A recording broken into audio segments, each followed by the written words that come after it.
ಬ್ರಿಟನ್ನಲ್ಲಿ ಹೊಸ ರೂಪದ ಕೊರೋನಾ ಈಗ ಪತ್ತೆಯಾಗಿದೆ. ಕರ್ನಾಟಕದಲ್ಲಿ ಈ ಕಾರಣಕ್ಕಾಗಿ ಇನ್ನಷ್ಟು ಟಫ್ ರೂಲ್ಸ್ ಅನ್ನ ಈಗ ಜಾರಿಗೆ ತರಲಾಗಿದೆ ಅಂತ ಹೇಳಿ ಆರೋಗ್ಯ ಸಚಿವರು ಮಾಹಿತಿ ಕೊಟ್ಟಿದ್ದಾರೆ.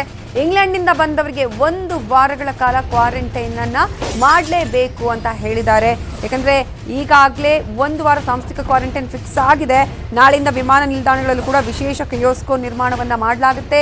14 ದಿನಗಳ ಹಿಂದೆ ಬಂದವರಿಗೂ ಕೂಡ ಟೆಸ್ಟ್ ಅನ್ನ ಮಾಡಿಸ್ತೀವಿ. RT-PCR ಟೆಸ್ಟ್ ಮಾಡಿಸ್ಕೊಳ್ಳೋದಕ್ಕೆ ಈಗ ಆರೋಗ್ಯ ಸಚಿವರು ಮನವಿ ಮಾಡಿಕೊಂಡಿದ್ದಾರೆ. ಯಾರ್ಯಾರು 14 ದಿನಗಳ ಹಿಂದೆ ಬಂದಿದ್ದಾರೋ ಅವರು ಕೂಡ RT-PCR ಅನ್ನ ಮಾಡ್ಕೊಳ್ಳಿ ಅಂತ ಹೇಳಿ ಈಗಾಗಲೇ ಮಾಹಿತಿಯನ್ನ ನೀಡಿದ್ದಾರೆ. ಹೇಳ್ತಾ ಇದ್ದೀವಿ. ಅದೇ ಇನ್ಕ್ಯುಬೇಷನ್ 14 ಡೇಸ್ ಇದೆ. ಇನ್ಕ್ಯುಬೇಷನ್ ಇರೋದು 14 ದಿವಸ.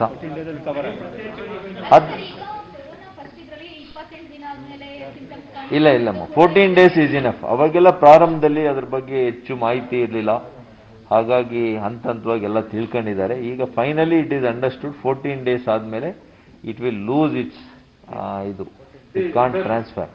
ಹೊಸ ವಂಶವಾಹಿಯ ಕೊರೋನಾ ವೈರಸ್ ಕರ್ನಾಟಕದಲ್ಲಿ ಇದುವರೆಗೂ ಒಂದೂ ಕೂಡ ಪತ್ತೆ ಆಗಿಲ್ಲ. ಇಲ್ಲ, ಆಗಿಲ್ಲ, ಇಲ್ಲಿವರೆಗೂ ಆಗಿಲ್ಲ.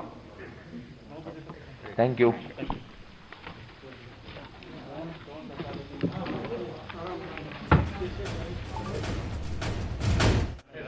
ನಾಳೆ ರಾತ್ರಿಯಿಂದ ಯುಕೆಯಿಂದ ಬರುವಂತಹ ಎಲ್ಲ ವಿಮಾನಗಳ ಸಂಚಾರವನ್ನು ಭಾರತಕ್ಕೆ ಅದನ್ನು ಸಂಪೂರ್ಣ ಇವತ್ತು ಬಂದನ್ನು ಮಾಡುವಂಥದ್ದು ನಾಳೆಯಿಂದ. ಮತ್ತು ನಿನ್ನೆ ಮೊನ್ನೆ ಬಂದಂಥದ್ದು 2 ದಿನಗಳಿಂದ ಬಂದಿರತಕ್ಕಂಥ ಮಾಹಿತಿ ನಮ್ಮಲ್ಲಿದೆ. 246 ಜನ ನಿನ್ನೆ ಬಂದಿದ್ರು. ಅದು ಬೇರೆ ವಿಮಾನಗಳಲ್ಲಿ. ಬ್ರಿಟಿಷ್ ಏರ್ವೇಸ್ನಲ್ಲಿ 291. ಇದರಲ್ಲಿ ಒಟ್ಟಾರೆಯಾಗಿ 89 ಜನರು ಟೆಸ್ಟನ್ನು ಮಾಡಿಸ್ಕೊಳ್ದಿರ ಬಂದಿದ್ದಾರೆ. ಅಂದರೆ ನೆಗೆಟಿವ್ ರಿಪೋರ್ಟ್ ಸರ್ಟಿಫಿಕೇಟ್ ಇಲ್ದಿರ ಬಂದಿದ್ದಾರೆ 89, 89. ಸರ್, ಕರ್ನಾಟಕದ ಇದು ಕರ್ನಾಟಕದ ಹೇಳ್ತಾ ಇದೆ. 246 that is yesterday. In British Airways 291. ಯುಕೆಯಿಂದ ಬರುವಂತಹ ಎಲ್ಲ ವಿಮಾನಗಳ ಸಂಚಾರವನ್ನು ಭಾರತಕ್ಕೆ ಅದನ್ನು ಸಂಪೂರ್ಣ ಇವತ್ತು ಬಂದನ್ನು ಮಾಡುವಂಥದ್ದು ನಾಳೆಯಿಂದ. ಮತ್ತು ನಿನ್ನೆ ಮೊನ್ನೆ ಬಂದಂಥದ್ದು 2 ದಿನಗಳಿಂದ ಬಂದಿರತಕ್ಕಂಥ ಮಾಹಿತಿ ನಮ್ಮಲ್ಲಿದೆ. 246 ಜನ ನಿನ್ನೆ ಬಂದಿದ್ರು. ಅದು ಬೇರೆ ವಿಮಾನಗಳಲ್ಲಿ. ಬ್ರಿಟಿಷ್ ಏರ್ವೇಸ್ನಲ್ಲಿ 291. ಇದರಲ್ಲಿ ಒಟ್ಟಾರೆಯಾಗಿ 89 ಜನರು ಟೆಸ್ಟನ್ನು ಮಾಡಿಸ್ಕೊಳ್ದಿರ ಬಂದಿದ್ದಾರೆ. ಅಂದರೆ ನೆಗೆಟಿವ್ ರಿಪೋರ್ಟ್ ಸರ್ಟಿಫಿಕೇಟ್ ಇಲ್ದಿರ ಬಂದಿದ್ದಾರೆ 89, 89. ಇದು ಕರ್ನಾಟಕದ ಹೇಳ್ತಾ ಇದ್ದೀನಿ. 246 that is yesterday. In British Airways 291. They were all asymptomatic. ಇವರೆಲ್ಲರೂ ಕೂಡ ಯಾವುದೇ ರೋಗದ ಲಕ್ಷಣ ಇಲ್ದಿರ ಇರ್ತಕ್ಕಂಥವ್ರೆ. ಆದರೆ ಒಟ್ಟು 89 ಜನಕ್ಕೆ 246 ಜನರಲ್ಲಿ ಏರ್ ಇಂಡಿಯಾದಲ್ಲಿ ಬಂದಿರುವಂಥವರಿಗೆ 89 ಜನರಿಗೆ ಕೋವಿಡ್ ನೆಗೆಟಿವ್ ಸರ್ಟಿಫಿಕೇಟ್ ಇರಲಿಲ್ಲ. ಅದೇ ರೀತಿ ಬ್ರಿಟಿಷ್ ಏರ್ವೇಸ್ನಲ್ಲಿ 49 ಜನರಿಗೆ ಇರಲಿಲ್ಲ. ಅಂದರೆ ಒಟ್ಟಾರೆಯಾಗಿ 138 ಜನರು ಬೆಂಗಳೂರಿನಲ್ಲಿ ಬಂದಿದ್ದಾರೆ. ಅವರಿಗೆ ಕೋವಿಡ್ ನೆಗೆಟಿವ್ ಸರ್ಟಿಫಿಕೇಟ್ ಇಲ್ದಿರ ಇದ್ದಾರೆ. In British Airways, passengers who traveled from UK to Bangalore yesterday, they were 291. Out of which 49 people traveled without the COVID negative certificate. Similarly, those who traveled through Air India, they were about 246.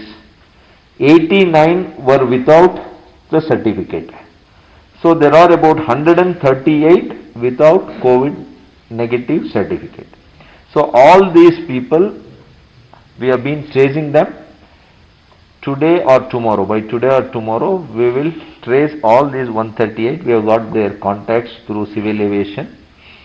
So we are going to, RT-PCR test. we will do a RT-PCR test for them. And the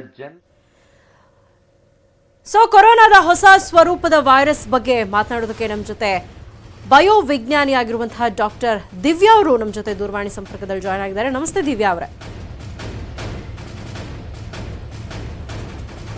okay, ಕರೆ ಕಟ್ಟಾಗಿದೆ. ಇದೀಗ ವೈದ್ಯಕೀಯ ಶಿಕ್ಷಣ ಸಚಿವ doctor Sudhakar ಅವರು ಮಾಹಿತಿಯನ್ನ ಕೊಡ್ತಾ ಇದ್ರು. ಹೊಸ ಸ್ವರೂಪದ ಕೊರೋನಾ ವೈರಸ್ ಬಗ್ಗೆ ಮಾಹಿತಿಯನ್ನ ಕೊಡ್ತಾ ಇದ್ರು. ಇಂಗ್ಲೆಂಡ್ನಲ್ಲಿ ಈ ಒಂದು ಹೊಸ ಸ್ವರೂಪದ ವೈರಸ್ ಇದೀಗ ಬಹು ಬೇಗವಾಗಿ ಸ್ಪ್ರೆಡ್ ಆಗ್ತಾ ಇರುವಂತಹ ವಿಚಾರಕ್ಕೆ ಸಂಬಂಧಪಟ್ಟ ಹಾಗೆ ಇದೀಗ ಇಂಗ್ಲೆಂಡ್ನಿಂದ ಬರುವಂತಹ ಎಲ್ಲ ವಿಮಾನಗಳನ್ನ ಇದೀಗ ರದ್ದುಗೊಳಿಸಲಾಗಿದೆ. ಅಲ್ಲದೆ ಇಂಗ್ಲೆಂಡ್ನಿಂದ ಯಾರೆಲ್ಲ ಪ್ರಯಾಣಿಕರು ಬರ್ತಾರೆ ಅವರಿಗೆ RT-PCR ಟೆಸ್ಟ್ ಕಡ್ಡಾಯ, ಅಲ್ಲದೆ ಹೋಮ್ ಐಸೋಲೇಷನ್ ಹಾಗೆ ಹೋಮ್ ಕ್ವಾರಂಟೈನ್ ಕೂಡ ಕಡ್ಡಾಯ ಅನ್ನುವಂತಹ ಮಾಹಿತಿಯನ್ನ ಹಂಚ್ಕೊಳ್ತಾ ಇದ್ರು. ಇನ್ನು ಕೊರೋನಾ ವೈರಸ್ನ ಹೊಸ ಸ್ವರೂಪದ ಬಗ್ಗೆ ಮಾತನಾಡೋದಕ್ಕೆ ಬಯೋವಿಜ್ಞಾನಿಯಾಗಿರುವಂತಹ ಡಾಕ್ಟರ್ ದಿವ್ಯಾ ಅವರು ನಮ್ಮ ಜೊತೆ ದೂರವಾಣಿ ಸಂಪರ್ಕದಲ್ಲಿ ಜಾಯ್ನ್ ಆಗಿದ್ದಾರೆ. ನಮಸ್ತೆ ದಿವ್ಯಾ ಅವರೇ. ನಮಸ್ಕಾರ ಸಮಿತಾ ಅವರೇ, ಗುಡ್ ಈವ್ನಿಂಗ್.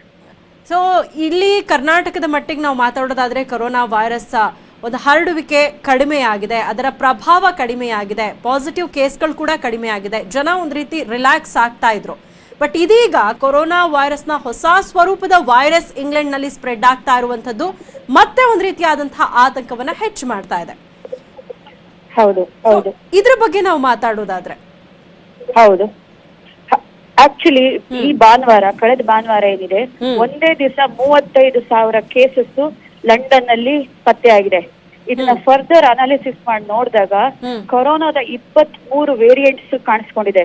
ಮುಂಚೆ ಏನಿತ್ತು ಕೊರೋನಾ ವೈರಸ್ COVID-19 ಫಾರ್ಮ್, ಅದರಿಂದ ರೂಪಾಂತರಗೊಂಡು 23 ತರದ ಹೊಸ ವೈರಸ್ ತರ ಕಾಣಿಸ್ಕೊಂಡಿದೆ.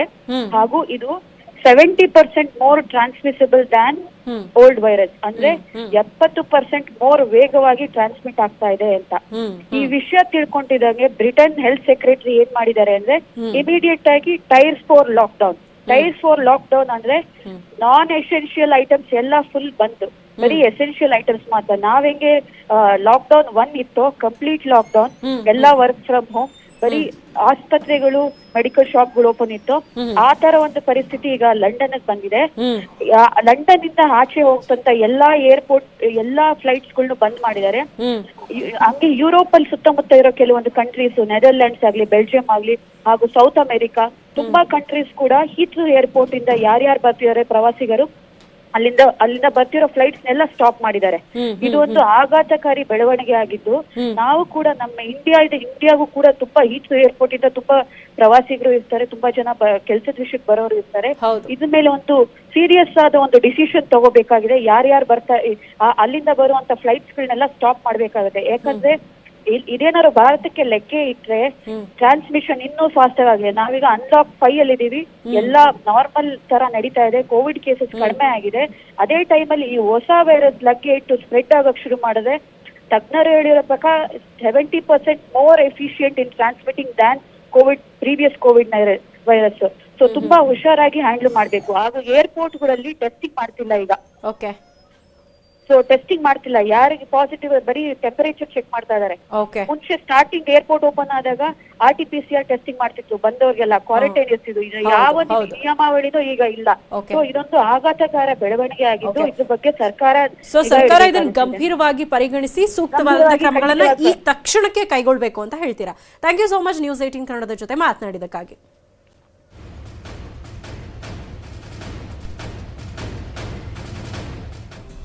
ರೂಪಾಂತರಗೊಂಡಿರುವಂತಹ ಹೊಸ ಕೊರೋನಾ ವೈರಸ್ ಇದೀಗ ಮತ್ತಷ್ಟು ಭೀತಿಯನ್ನ ಹುಟ್ಟುಹಾಕಿದೆ. ಈ ವಿಚಾರಕ್ಕೆ ಸಂಬಂಧಪಟ್ಟ ಹಾಗೆ ಆರೋಗ್ಯ ಸಚಿವ ಸುಧಾಕರ್ ಅವರು ಕೂಡ ಪ್ರೆಸ್ ಮೀಟ್ ಮಾಡಿ ಮಾಹಿತಿಯನ್ನ ಹಂಚಿಕೊಂಡಿದ್ದಾರೆ. ಆ ಬಗ್ಗೆ ಮತ್ತಷ್ಟು ಮಾಹಿತಿ ಕೊಡ್ತೀವಿ ಚಿಕ್ಕ ಬ್ರೇಕ್ ಆದ್ಮೇಲೆ.